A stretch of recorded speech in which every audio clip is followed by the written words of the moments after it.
29 March 2025ના દિવસે શનિનું પરિભ્રમણ થાય છે। શનિ મહારાજ કુંભ રાશિમાંથી મીન રાશિમાં આવે છે। તો મીન રાશિમાં 6 ગ્રહોની યુતિ બને છે, સૂર્ય, ચંદ્ર, શનિ, રાહુ, બુધ અને શુક્ર।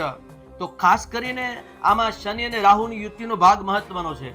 તો મીન રાશિના વ્યક્તિએ કઈ બાબતનું ધ્યાન રાખવું, કારણ કે શનિ અને રાહુની યુતિ બને છે તો આ 50 દિવસ માટે કોઈ નવો બિઝનેસ શરૂ કરવાના હોય તો એવોઇડ કરવો, સાથે સાથે ઇમ્પોર્ટ એક્સપોર્ટનો ધંધો કરવાનો હોય તો પણ એમાં એવોઇડ કરવું અથવા ટાળી દેવું। કોઈ વિઝા તમારે ફોરેન માટે મૂક્યા હોય કોઈ એજન્ટને પૈસા આપીને તો એ પણ ટાળી દેવું। અને સાથે સાથે તમારી હેલ્થની કેર કરવી, તમારી આરોગ્ય માટે મહત્વની બાબત છે કે આ 50 દિવસ માટે કોઈ પ્રોબ્લેમ હોય તો ધ્યાન રાખવું। અને સાથે સાથે બીજી વસ્તુ એવી છે કે શનિ ન્યાયનો દેવતા છે।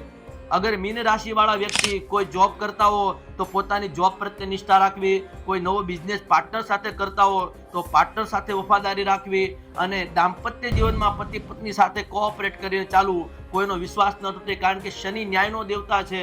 તો એના કારણે મીન રાશિના વ્યક્તિએ શનિદેવની ઉપાસના કરવી, સાથે સાથે રાહુદેવની ઉપાસના કરવી, તો આપના જીવનમાં સુખ શાંતિ અને સમૃદ્ધિની પ્રાપ્તિ થશે।